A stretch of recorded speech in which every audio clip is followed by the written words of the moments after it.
Arzu, I'll request you to stay on with us as we'll require your inputs for this other story that we are tracking, this time regarding Greenland.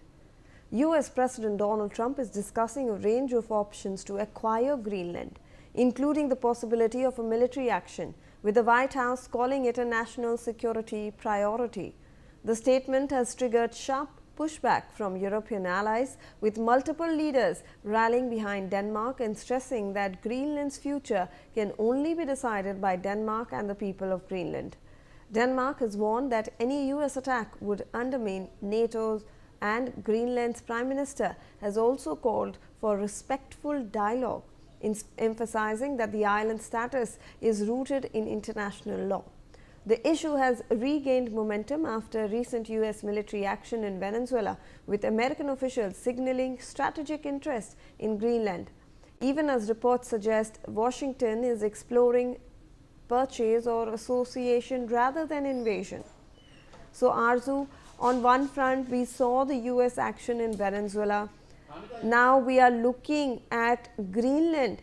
US might be looking at military action over there or options to acquire it.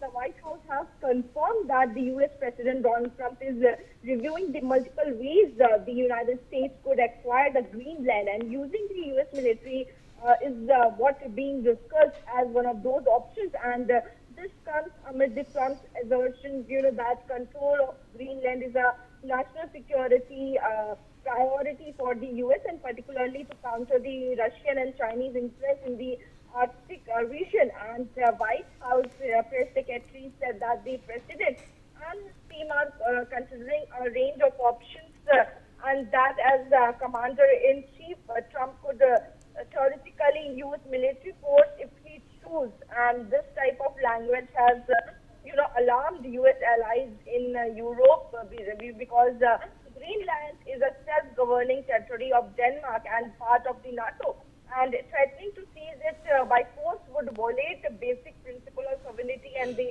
alliance solidarity. So, why this matters? Because while US access to Greenland is long-standing through the defense agreement and bases like, to play the idea of being the idea of using force even casually has sparked concern about respect for international law and NATO unity. Yes. Right, Arzu, stay on with us. In fact, Greenland has said that it has sought a speedy meeting with